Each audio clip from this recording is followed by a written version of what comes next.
ইসলামের প্রথম যিনি মহিলাদের মধ্যে শহীদ হলো সুমাইয়া রাদিয়াল্লাহু তাআলা আনহা। গাছের সঙ্গে বাইদা সন্তানের সামনে নির্যাতন করছে, কিন্তু সন্তানকে নসিহত করে, বাবা রে, জীবন যদি চলে যায় চলে যাবে, কিন্তু ঈমান দেওয়া যাবে না। ঈমান দেয় না, কারণ জীবন চলে গেলে জান্নাতের ভিতরে আমার আল্লাহ জীবন দিবে গো, কিন্তু ঈমান চলে গেলে আর কোনদিন ঈমান পাওয়া যাবে না। ঈমানের পরীক্ষা যুগের পর যুগ যারা ঈমান আনছে তাদের উপরে পরীক্ষা আসছে, শুধু আমাদের নবীর সাহাবায়ে কেরামদের যুগে নয়, এর আগেও যারা ঈমান আনছে তাদের উপর পরীক্ষা হয়েছে। কথা কয় না? ঈমানের পরীক্ষা আসছে। আল্লাহ রাব্বুল আলামিন রাসূলকে জানায়া দেয়, নবী গো, আপনার আগেও যারা ঈমান আনছে তাদের উপর পরীক্ষা আসছে। ইল্লাল্লাযীনা আমানু, ঈমান আনার কথা আল্লাহ বলছে, তাহলে হিসাব মিলায়া দেখা যায় ঈমানদারকে আল্লাহ ঈমানের দাওয়াত দেয়। কথা দিবেন না? প্রশ্ন হলো, ঈমানদার আমরা তো ঈমানের দাবি নিয়ে এখানে বসছি, কেউ কিন্তু বেঈমান হইয়া বসি নাই গো। সবার ভিতরে ঈমান আছে, দাড়ি আছে, টুপি আছে, নামাজ পড়ি, সর্বদিক মিলাইয়া ঈমানদার দাবি করে প্যান্ডেলের ভিতরে ঢুকলাম। এখন আমাদেরকে ঈমানের দাওয়াত দেওয়া হয় কেন? কথা কন। আল্লাহ বলেন ঈমান আনতে হবে। ঈমান তোমরা আনছি কারণ আমরা ঈমানদার দাবি করি বসছি, কিন্তু এরপরও আমাদের কাছে ঈমান মাপার কোনো থার্মোমিটার নেই। না আছে? ঈমান মাপার থার্মোমিটার যদি থাকতো, আর এটা দিয়া যদি মাপ দেওয়া হতো, তাহলে দেখতেন বক্তা শ্রোতা উভয়ের ঈমানের কোটা জিরোতে দেখা দিত। কথা কয় না? কারণ আমরা কোন কথা ঈমান যায়, কোন কথা ঈমান আয় এটা জানি না। ঈমান মাপার কোন থার্মোমিটার আমাদের কাছে নাই রে। এই জন্য আমরা সুদ খায়াও ঈমানদার দাবি করি, ঘুষ খাওয়ার পর ঈমানদার দাবি করি, নামাজ না পড়াও ঈমানদার দাবি করি, টেন্ডারবাজি সাদাবাজি কইরাও ঈমানদার দাবি করি, খুন বদমাশি কইরা ঈমানদার দাবি করি, এরপরে দর্শনের সেঞ্চুরি করার পর ঈমানদার দাবি করি, আর লুটপাট করার পর ঈমানদার দাবি করি। বাস্তব না বাস্তব?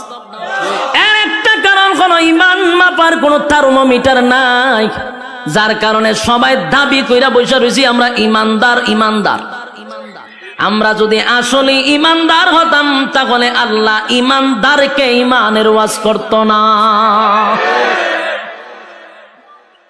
যুবক ভাই, ঈমান এমন একটা বড় নিয়ামত, ঈমান সবচেয়ে বড় নিয়ামত। ঈমান কেমনে যায় আমরা জানিও না, হাসতে হাসতে ঈমান আমরা বিক্রি করে দেই। 5 টাকার চার কাছেও ঈমান বিক্রি হয়। কথা কই না? দি বুড়া বুড়ির সময় এলে দেখবেন লাঙ্গল মার্কায় গিয়া চা খাওয়ায়, কয় বুট কারে দিবি, আপনারই দিব। চা আপনি খাওয়াইছেন, বুট আপনারই দিব। এবার আনারস মার্কা চা খাওয়াইছে, বুট কারে দিবি, আপনারই তো দিব। চা আপনি খাওয়াইছেন বলে হ। একতারা মার্কা গিয়া জিগায় বুট কারে দিবি, কফি খাওয়াইলাম, বুট কারে দিবি, আপনারই দিব। বলুন তো দেখি বুট কয়টা দিল? কয়জন রে? বুট একটা দিল 3 জন রে। ঈমান আছে না গেছে? তাহলে আমাদের অভ্যাস এত খারাপ, 5 টাকার কাছে ঈমান বিক্রি হয়। কথা কয় না? আবার অনেক মানুষ ফার্মেসিতে, কদিন আগে আমি গেলাম, দেখি এক বেচারা ডাক্তার রে কইতেছে, কালকা ওষুধটা না খাইলে মরি গেছিলাম বুকের ব্যথা। তার মানে ওষুধে তারে বাঁচাইছে। এই কথাটাও সাংঘাতিক, আমরা কিন্তু এগুলা বলি। এই কথার দ্বারা ঈমান চলে যাওয়ার সম্ভাবনা আছে না নাই? ওষুধ আমাকে বাঁচাইতে পারে না। আবার অনেকে বলে আমার সন্তানটা যদি বিদেশে না থাকতো, না খাইয়া মরতাম। হয়নি? কোন কথায় ঈমান যায় আমরা জানি না। যুবক ভাই, আমাদের ঈমান দে আমাদের কাছে থাকে না, এটা আল্লাহ বালা কইরা জানে। কথা কয় না? আমাদেরকে আল্লাহ বলেন, বান্দারে জায়গায় বে জায়গায় মাথা টেকাইলো, কিন্তু ঈমান যায়। কথা কই না? দি মাথা খার জন্য, কপাল খার জন্য বানাইছে। রব্বে কারীম আমি বানাইছি বান্দা আমার জন্য, একমাত্র মাথা নত করবি আমি আল্লাহর কাছে। আল্লাহ ছাড়া কোথাও যদি মাথা নত করো ঈমান থাকবো নি। জায়গায় বে জায়গায় মাথা টেকাইলে চলবো নি। মাজারে দরগায় বাবার পায়ে অমুকের পায়ে তমুকের পায়ে মাথা টেকানো যাইব, ঈমান থাকবো নি। তাহলে আমাদের ঈমান ঠিক এইভাবেই চলে যায়। এরপর আমরা দাবি করি ঈমানদার, কথা কয় না? ঈমানের দাবি নিয়া ঈমানদার, ঈমানের দাবি নিয়া বসে আছি, কিন্তু সকাল বিকাল ঈমান চলে যায় আমরা বলতে পারি না। আর ঈমান এত দামি, ঈমানটা এত দামি, এত দামি, এত দামি।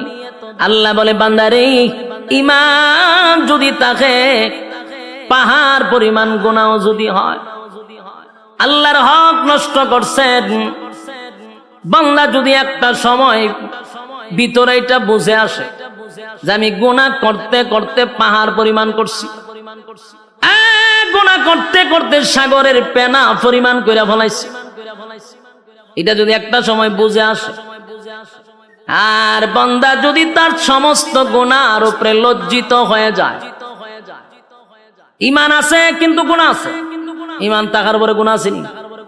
গুনাহ আছে, ঈমানও আছে গো। গুনাহটা যদি সাগরের ফেনার মতো হয়ে যায়, পাহাড় পর্বতের মতো হয়ে যায়, আর এই গুনাহর উপরে যদি বান্দা কোনো সময় লজ্জিত হয়ে যায়, বান্দা যদি লজ্জিত হইয়া চিন্তা করে আমি তো গুনাহ করছি, আমার গুনাহটা যদি আমার মা দেখতো গো, সন্তান বলে কোনোদিন মা পরিচয় দিত না। গুনাহ যদি বাবায় দেখতো, সন্তান বলে পরিচয় দিত না। আমি যে গুনাহটা করছি আমার স্ত্রী দেখলে কোনোদিন স্বামী বলে স্বীকার করতো না। আমার গুনাহ যদি আমার সন্তান দেখে বাবা বলে পরিচয় দিবে না। আল্লাহ আমি এত জঘন্য গুনাহ করলাম, আসমানের নিচে আমার মতো গুনাহগার কেউ নাই। আল্লাহর দরবারে যদি নুজুলে রহমতের সময় কোন বান্দা বান্দি আল্লাহর কাছে লজ্জিত হয়, গুনার উপরে লজ্জিত হইয়া চোখের পানিগুলো ছেড়ে দিয়া অতীতের গুনার উপরে লজ্জিত হয়, ভবিষ্যতে এমন গুনাহ করবে না এমন যদি প্রতিজ্ঞা করে, আর নজুলে রহমতের সময় বান্দা যদি আল্লাহর কাছে গুনার জন্য লজ্জিত হইয়া কান্দে রে, আমার আল্লাহ ফেরেশতাদেরকে জিজ্ঞাসা করবে, ফেরেশতারা বল আমার বান্দা কেন কান্দে? ফেরেশতারা বলবে মালিক আপনার বান্দা জাহান্নামের ভয়ে কান্দে। আল্লাহ বলেন জাহান্নামকে আমার বান্দা দেখছে না? মালিক জাহান্নাম কোনোদিন দেখে নাই, তাহলে কেন কান্দে? বলে আলেমদের জবানে জাহান্নামের ভয়ের কথা শুনছে এই জন্য কান্দে। আল্লাহ বলেন আর কিসের জন্য কান্দে? বলে মালিক রে আপনার বান্দা জান্নাতের আশায় কান্দে। আমার মালিক জিজ্ঞাসা করে ফেরেশতারা শুন আমার বান্দা কি জান্নাতের আরামায়েশ দেখছে? না মালিক দেখে নাই, না মালিক দেখে নাই, তাহলে কেন কান্দে? বলে জান্নাতের আশায় কান্দে, জাহান্নামের ভয়ে কান্দে। আল্লাহ গুনার উপরে লজ্জিত হইয়া বান্দা কান্দে গো। আল্লাহ বলেন নজুলে রহমতের সময় তার জিন্দেগির গুনার উপরে লজ্জিত হয়ে গেছে, যেই সময় পশু পাখিরা ঘুমায়া যায়, যেই সময় মানুষ তার স্ত্রী পুত্র লইয়া ঘুমায়, ঠিক এই মুহূর্তে বান্দা আমি আল্লাহর কুদরতি পায়ে পড়িয়া বান্দা কান্দে। আমি আল্লাহর কুদরতি, আমি আল্লাহর রহমতের মধ্যে জোশ উঠে গেছে। বান্দা ওয়াদা দিলাম, বান্দায় যদি চোখের পানি ছেড়ে দিয়া কান্না শুরুই করে দিল, লজ্জিতই হয়ে গেল, আমিও ফেরেশতাদেরকে সাক্ষী রেখে ওয়াদা করলাম আমার বান্দার সমস্ত গুনাহ চোখের পানিটা নাকের ডগায় আসার আগে আগে জিন্দেগির সব গুনাহ মাফ করে দিলাম। একটা জবান বন্ধ রাখবেন না, কোন আল্লাহু আকবার, আরো জোরে কোন আল্লাহু আকবার। গুনার উপরে লজ্জিত হয়, রব্বে রব্বে কারিম বলেন গুনার উপরে লজ্জিত হইলে আমি মাফ করে দিই, কিন্তু শর্ত হলো ঈমান। জোরে কোন শর্ত হলো? গুনাহ করার পরে আল্লাহ বলেন আমার হক নষ্ট করলে মাফ করে দিব। ঈমানটা লইয়া যদি কবরে যাস, আল্লাহ কয় গুনার কারণে হয়তো বা জাহান্নামের আগুন দিয়া জ্বালাবো, পোড়াবো, কিন্তু ঈমান নামক দৌলতের কারণে আমি আল্লাহ তোর একটা সময় হলো জান্নাতে দিব। সুবহানাল্লাহ। বলুন কিসের কারণে? ঈমানের কারণে। ঈমান যদি থাকে গো, আমার মালিক বলেন জাহান্নামের আগুনে পোড়াইয়া তোরে জান্নাত দিব। আর ঈমান যদি না থাকে অনন্তকাল জাহান্নামের আগুনে জ্বলতে হবে। কথা হয় না? ঈমান এত গুরুত্বপূর্ণ, ঈমান এত গুরুত্বপূর্ণ, এই জন্য আল্লাহ বলেন ইল্লাল্লাযীনা আমানু, ঈমান আনতে হবে আমি আল্লাহর উপরে। ঈমান কার উপরে? যুবক ভাই, ঈমান সাধারণ কোনো বিষয় না। যত বেশি ঈমান আপনার মজবুত হবে, তত বেশি পরীক্ষা আসবে। কথা হয় না? নরমাল ঈমানদারের উপরে তো পরীক্ষা হয় না। কথা এখন ঠিক নেই? ঈমান যত শক্ত, পরীক্ষা তত বেশি। প্রত্যেকটা মুমিনের উপরে পরীক্ষা হয়, কিন্তু এই পরীক্ষায় উত্তীর্ণ হতেই হবে। পরীক্ষা ছাড়া কেউ জান্নাতে যেতে পারবো? কথা হয় না দি?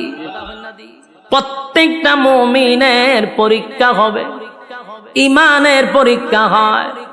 ঈমানের পরীক্ষা না দিয়া কেউ জান্নাতে যেতে পারে নাই। যুবক ভাইয়েরা, আজকে গোটা পৃথিবীর মধ্যে তাকায়া দেখেন, ফিলিস্তিনিরা এখন ঈমানের পরীক্ষা দিতেছে। কথা হয় না? ঈমানের পরীক্ষা ফিলিস্তিনরা দিতেছে। আমরা বৈশা বৈশা শুধু নিন্দা জানাবো না, আমাদের জন্য পরীক্ষা শুরু হয়েছে। কথা কই না দি?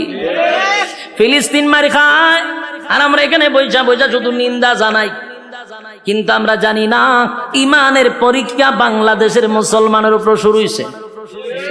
ঠিক বাড়ি দিয়া কইবে? পাকিস্তানের উপরে ঈমানের পরীক্ষা শুরু হয়েছে। 57টা মুসলিম দেশে ঈমানের পরীক্ষা শুরু হয়েছে, কিন্তু আমরা মুসলমান লাল চামড়া কুত্তাগুলির পা ছাড়তেছি, পরীক্ষার খবর নাই। বাস্তব না বাস্তব?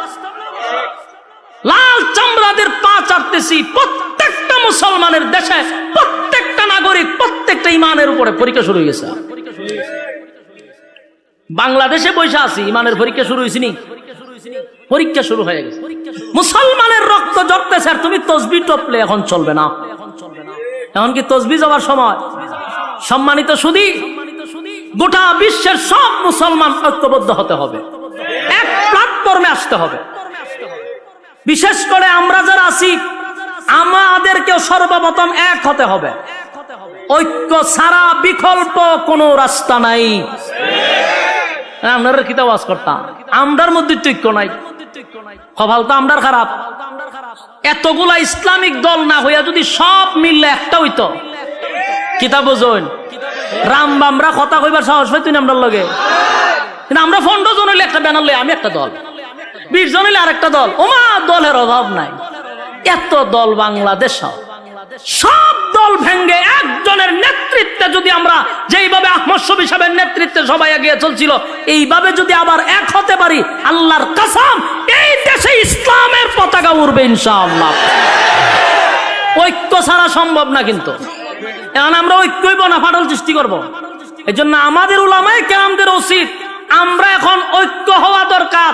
মাঝখানে ডুইক্কা ফাটল সৃষ্টি করার কোনো দরকার নাই। আমরা কিন্তু অনেকে আছে ফাটল সৃষ্টি করা শুরু করছে।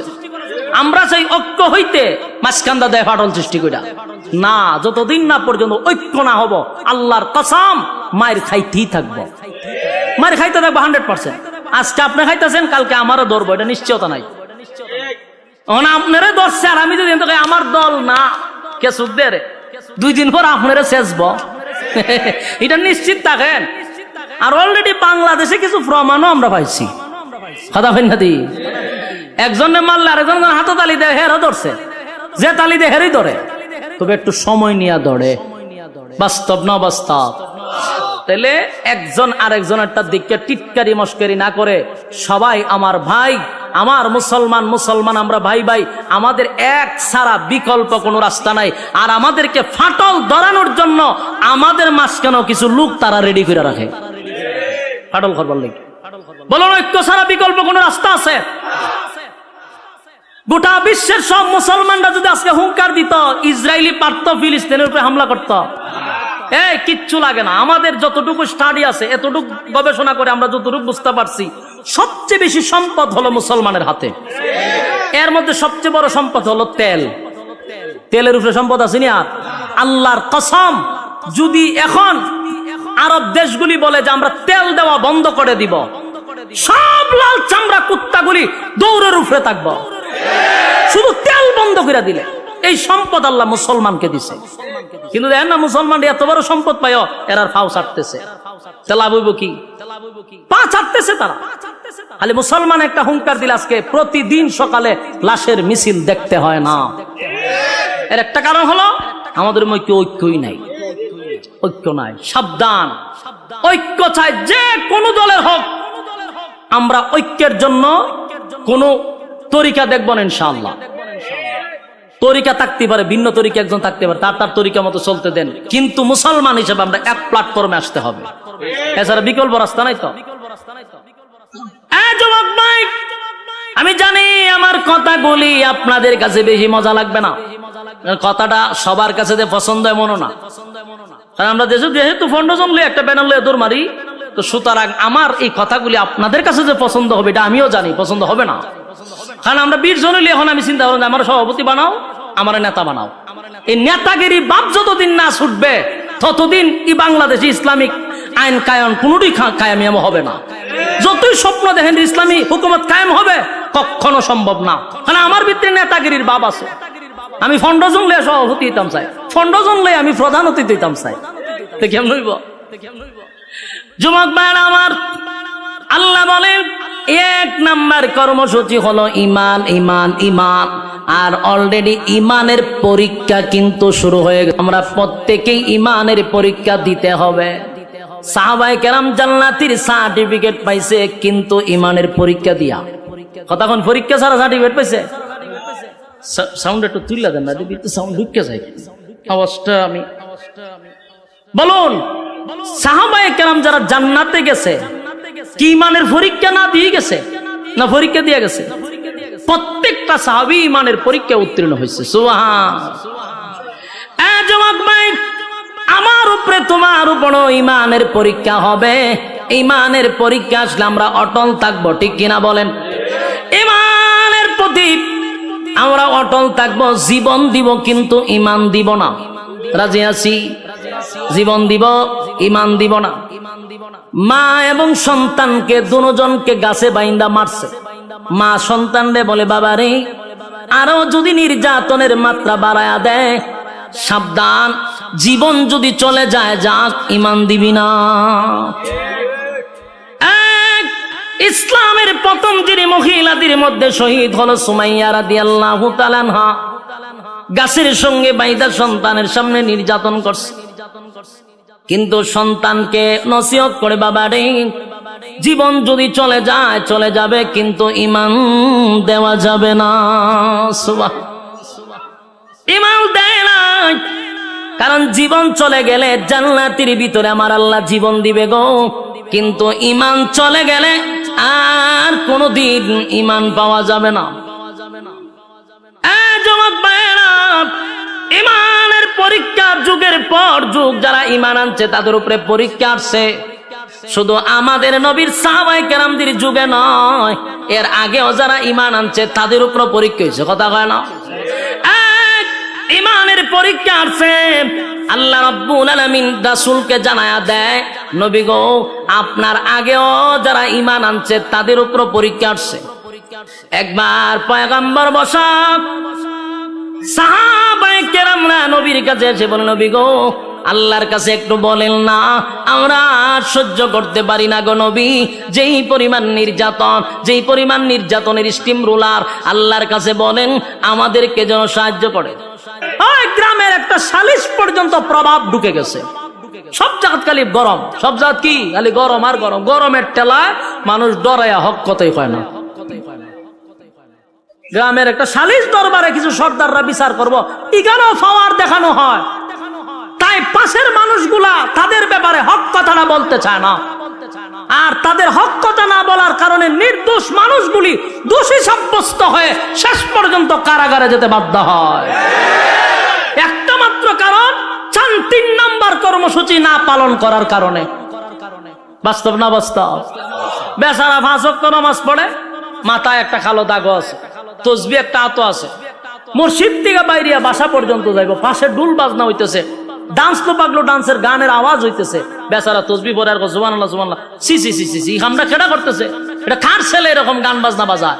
তখন কয় চাচা এটা তো সগির আলীর ফুলা, বড় খারাপ বড় খারাপ, সুবহানাল্লাহ সুবহানাল্লাহ সুবহান। তাই তসবিত আছে, তাই কি আছে তসবিত, হারি দিকে নিন্দা জানাইতেছে, হে ভালো হইল না ফুলা ভালো হইব কেমনে, সুবহানাল্লাহ সুবহানাল্লাহ সুবহানাল্লাহ। মসজিদের ভাষা এরকম ডুল বাজনা বাজানো ঠিক নেই, সুবহানাল্লাহ সুবহানাল্লাহ সুবহানাল্লাহ সুবহানাল্লাহ। এই খামরা যখন ঠিক হয়েছি নি, সুবহানাল্লাহ সুবহানাল্লাহ, এ মানুষ হইতো না, সুবহানাল্লাহ সুবহানাল্লাহ। এগুলা কইতে কইতে বেচারা গিয়ে দোকানও বসছে, কই বসে দোকানো বে সুবহানাল্লাহ তসবিহ তো আছে, সুবহানাল্লাহ সুবহানাল্লাহ করে এক কাপ চা দে, সুবহানাল্লাহ সুবহানাল্লাহ। দেখছত নি ডুল বাজনা কেমনে বাজায়, সুবহানাল্লাহ সুবহানাল্লাহ। এদিকে তাকাইছ না, সুবহানাল্লাহ, টিভিটা ছাড়ছেন, সুবহানাল্লাহ সুবহানাল্লাহ সুবহানাল্লাহ। ফিলিস্তিন আর ইসরায়েলের যুদ্ধ চলতেছে, টিভিটা বালা করে সারা, সুবহানাল্লাহ সুবহানাল্লাহ। বেচা কিনি হয় না তোর দোকানও, সুবহানাল্লাহ সুবহানাল্লাহ সুবহানাল্লাহ সুবহানাল্লাহ। বাকিটা কি দিস না, সুবহানাল্লাহ সুবহানাল্লাহ। আর সগির আলীরে বুলো বাকি দিস না, সুবহানাল্লাহ সুবহানাল্লাহ। এর ফুলাটা মানুষ হয়েছে না, এও মানুষ হয়েছে না, সুবহানাল্লাহ সুবহানাল্লাহ। 100 কত হইছে? ওই তো তসবির মাথা একটা আছে, এখানে একটা সুমা দেয় 100, কিন্তু 100-র ভিতরে যে খাম কু খাম, দিনের খাম রাত্রে খাম সব ঢুকাইছে। এরকম মুসল্লি আপনারা চোখের সামনে পড়ছিনি? হ্যাঁ, কত লম্বা তসবি লই হাতে মসজিদের বাড়িয়ে দৌড়াদৌড়ি করে, কিন্তু তার সামনে আখাম কুখাম হইতেছে সেপ পালাইয়া দেয়, সেপ পালায়। এগুলো আমরা নিন্দা জানাই, কইয়া মসজিদও যায় বাড়িতেও যায়। বলুন হক কথা কি খালি হুজুররারই না এই তসবিওয়ালারও? আল্লাহ হয় 3 নাম্বার কর্মসূচি মানছত না তো জাহান্নামে ইচ্ছা মতো সাইজ করা হবে। বলুন 3 নাম্বার কর্মসূচি কি মানলো? কোথাও হক কথা নাই, সমাজের বিচারও নাই, প্রতিনিয়ত তালাক হইতেছে, স্বামী স্ত্রী ঝগড়া লাগতেছে আর তালাক 14 গোষ্ঠী দিতেছে। উনি তালাকের বিচার করবো কে? ইমাম, ঠিক না? এই তালাকের বিচার করে গ্রামের সালিশ দরবার যে করে কিছু সুৎকুর আর ঘুষকুর লম্পট বদমাশগুলি বসে তালাকের বিচার করত। তো বিচার করতে গিয়ে কি কয় জানেননি? কয়টা যাক যেটা এবার হয়ে গেছে গা, রাগ কইরা কইছে কি তা হইতো না, এটা গুসা কইরা তালাক দিছে, এটা কোনো অসুবিধা নাই, বাচ্চা কাচ্চা আছে, অন যাইব কই, আচ্ছা এটা একটা মিলাই দাও। কথা বুঝতেছে? কত বড় লম্পট! আল্লাহ যেখানে নিষেধ করছে আল্লাহরে আবার ঠিক করে মিলাইয়া দেয়। তালাক দিয়ে দিছে রাগ কইরা, কি কইরা? তালাক কি মানে হাসতে হাসতে দেয়, হাসতে হাসতে বলে তোমার সাইডে দিছি, এই কথা কয়নি। তালাকটা কেমনে দেয়? রাগ করি তো দেয়, হেরা বিচার করে রাগ করে দিলাইছে। যে বলুন তো দেখি, পিস্তল আমার হাতে, আমি যদি কেউ হাসতে হাসতে গুলি করি মরবনি? রাগ করে গুলি করলে দুটোতে মরতেছে, হাস্যাস দিলেও মরে, গুসা কইরা যদি গুলি করি তাও মরে। তালাক হাসতে হাসতে দিল তালাক হয়, কাঁদতে কাঁদতে তালাক দিলে হয়, রাগ করে দিল হয়। কিন্তু লম্পটরা বিচার করে বাচ্চা কাচ্চা হয়ে গেছে, বাচ্চা যাক এটা একটা মিলাই দিলাই দিলাম। বিচার করার কথা ছিল কে? বিচার করলো কে? সমাজের বাস্তবতা এরকম বর্তমানে আছে না নাই? এর একটা দোষ হলো আমরা দলে দলে ভাগ হইতেছি, বাস আমরার যে দায়িত্ব ছিল এটি আমরা জানি না। আমরার দায়িত্ব হন আমরা বুঝছি মসজিদ ইমামতি করো আর দাওয়াত টাওয়াত খামু, কেউ মরলে 40 পড়ামু আর খতম টতম আইব, সুবহানাল্লাহ সুবহানাল্লাহ পড়মু, বাস 100 টাকা দিব আমরা পড়ব। দুঃখের সাথে বলতেছি এটি কি আমরা দায়িত্ব? ইমাম শব্দের অর্থ হইল নেতা। ইমাম শব্দের অর্থ কি? যিনি মসজিদের ইমাম আর খতিব, একটা চেয়ারম্যানের চেয়ে তার পাওয়ার বেশি। এলাকার সমস্ত সালিশ দরবার তার করা দরকার ছিল, ঠিক কিনা বলেন? আজকে যদি ইমাম আর খতিব যদি এলাকার বিচার করত, এলাকার সালিশ দরবারে ইমামদের হাতে দায়িত্ব দেওয়া হতো, আল্লাহর কসম নির্দোষ মানুষ কোন সময় দোষী হতো না, দোষী মানুষ নির্দোষ হতো না, তালাকপ্রাপ্ত মহিলারা যারা সন্তান জন্ম দিত না। আফসোসের বিষয় হলো ইমামদেরকে বুঝাইছে তোমরা হুজুর গরম ভাত খাইবা আর 500 টাকা তোমরা দিমু ইমামতি তোমরা দায়িত্ব কেন বিচার আসার আমরা তো ছেড়ে দেন কি বাটপারি শুরু করছে সর্দার গুলার বিচার গুলো আমি বহুত দেখছি তার 10টায় বিচার করতো ওই গুড়ায় 8টা এক কিন্তু বিচারে গিয়া পাট পাট হয় আগেই পরামর্শ করে আমি এমনি কমু তুই এমনি কবি তুই আর আমি লেগে যাবো ঝগড়া বিচার আবার 1 সপ্তাহ পরে ফেলাম আমি নিজে উপস্থিত ছিলাম এর এই মিটিং এর মধ্যে আমি তো তার সাথে চলি এই গ্রুপটা যখন এইসব আলাপ করতেছে আমি দাঁড়ে বোয়া তোরা আমি বললাম আহামি বুঝি করে হুজুর আপনি তো বুঝতেন না আমি সব বনা সেটা আমার ওয়াজ না হওয়া পর্যন্ত আমি ঠান্ডা হইতাম না সারা দেশের মানুষের উনাই দিব আমি হেরা বইয়া নিয়ত করতে আমরা যখন করে 1 সপ্তাহ ধরে তো বিচার হইতেছে না কিতা করান তো খাল খাতে আমি শেষ করে ইসলাম তুই তো মাঝখানে বাধা দিলি কয়ে বেটা আজকেও বিচার হইতো না আমি কম এমনে তুই কবি এমনে তুই কবি এমনে বাস লাগে তোমার চোখা আবার 1 সপ্তাহ পরে এর লাভটা কি জানেননি প্রত্যেক বিচারের ডেটে একটা করে বেনসনের প্যাকেট 1000 টাকা করে পকেট বিচারের আগে ভাউটি পায় এই হচ্ছে সালিশ দরবারের অবস্থা সত্য না মিথ্যা আর বর্তমানে গরিবের তো বিচার নাই যার টাকা নাই এর বিচারও নাই বাস্তব না বাস্তব সত্য না মিথ্যা আওয়াজ দিয়ে কোন সত্য কথা বলে যাই মন দিয়ে শোনেন সবাই সত্য কথা বলে যাই মন দিয়ে শোনেন সবাই এই সমাজের কোনো কাজে শান্তি তো ভাই মোটে নাই এই সমাজের কোনো কাজে শান্তি তো ভাই মোটে নাই সত্য কথা বলে যাই মন দিয়ে শোনেন সবাই এই সমাজের কোনো কাজে শান্তি তো ভাই মোটে নাই এই সমাজের কোনো কাজে শান্তি তো ভাই মোটে নাই অফিস আদালতে বাইরে ঘুষ বিনা চলে না কাম ঘুষ পাইলে সব সারেরা বলে না সে নয়েল কাম বাস্তব না বাস্তব অফিস আদালতে বাইরে ঘুষ বিনা চলে না কাম ঘুষ পাইলে সব সারেরা বলে না সে নয়েল কাম ঘুষ না দিলে আদালতে বাস্তব না বাস্তব ঘুষ না দিলে আদালতে মেলে না গরিবের ঠাই এই সমাজের আদালতে গরিব দুঃখীর বিচার না বাস্তব না বাস্তব দেখা নাই বিচার নাই কথা হয় না দি দেখা নাই দাঁড়ে দাঁড়ে ঘুরতেছে কোর্টের বারান্দায় বারান্দায় ঘুরতেছে টাকা নাই বিচার নাই আর টাকা আছে ওয়েলকাম প্লিজ সিট ডাউন কি লাগবে গরম না ঠান্ডা ওই যে টাকা আছে স্যারে ডাক দেন এখন বসেন কি খাইবেন স্যার গরম না ঠান্ডা দিতাম আরেকবার দরের ভাগা ঘুরতেছে দরজার কিনারায় কিনারায় বিচার নাই আর হেরে কয় বসেন গরম না ঠান্ডা বাস্তব না বাস্তব অফিস আদালতে বাইরে ঘুষ বিনা চলে না কাম ঘুষ পাইলে সব সারেরা বলে না সে নয়েল কাম ঘুষ না দিলে আদালতে বাইরে ঘুষ না দিলে আদালতে মেলে না গরিবের ঠাই এই সমাজের আদালতে গরিব দুঃখীর বিচার নাই এই সমাজের আদালতে গরিব দুঃখীর বিচার নাই সত্য কথা বলে যাই মন দিয়ে শুনেন সবাই সত্য কথা বলে যাই মন দিয়ে শুনেন সবাই এই সমাজের আদালতে গরিব দুঃখীর বিচার নাই কথা হয় না নামদারি কত থেকে মুসলমান নামাজ রোজা ছাড়িয়া খাজা বাবার নামে গান গায় ঢোল তবলা বাজাইয়া নামদারি কত থেকে মুসলমান নামাজ রোজা ছাড়িয়া খাজা বাবার নামে গান গায়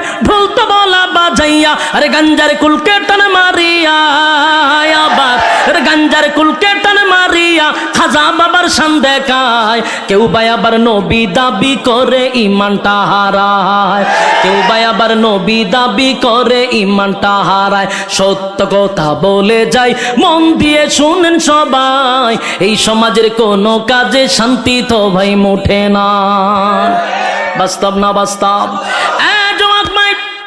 কথা বলতে হবে রব্বে কারীম বলেন 3 নাম্বার হলো হক কথা কর্মসূচি যদি মানুষ প্রত্যেকটা মানুষের উপরে দায়িত্ব হলো হক কথা বলতে হবে হক কথা বলতে গিয়া ইমামের ইমাম নাও থাকতে পারে, খতিবগিরি নাও থাকতে পারে, বক্তাগিরি নাও থাকতে পারে, সালিশ দরবারে সর্দারি নাও থাকতে পারে, কিন্তু আল্লাহ বলছেন 3 নাম্বার কর্মসূচি হলো ঈমান। ঈমান আনতে হইলে কয় নাম্বার? 3 নাম্বার কর্মসূচি কি? হক কথা। জোরে এখন 3 নাম্বার কর্মসূচি কি? হক কথা বলতে হবে। এবার হক কথা যদি না বলেন কিয়ামতের ময়দানে আল্লাহর দরবারে জবাব দিতে হবে। কথা কয় না? যুবক ভাই, 4 নাম্বার হলো সবর। 4 নাম্বার হলো সবর করা। 4 নাম্বার কি? ধৈর্য ধরা। সবর যদি থাকে তাহলে যার ভিতরে ধৈর্য আছে সে ঈমান আছে। ঈমানটারে ধৈর্য দিয়ে রাখতে হবে।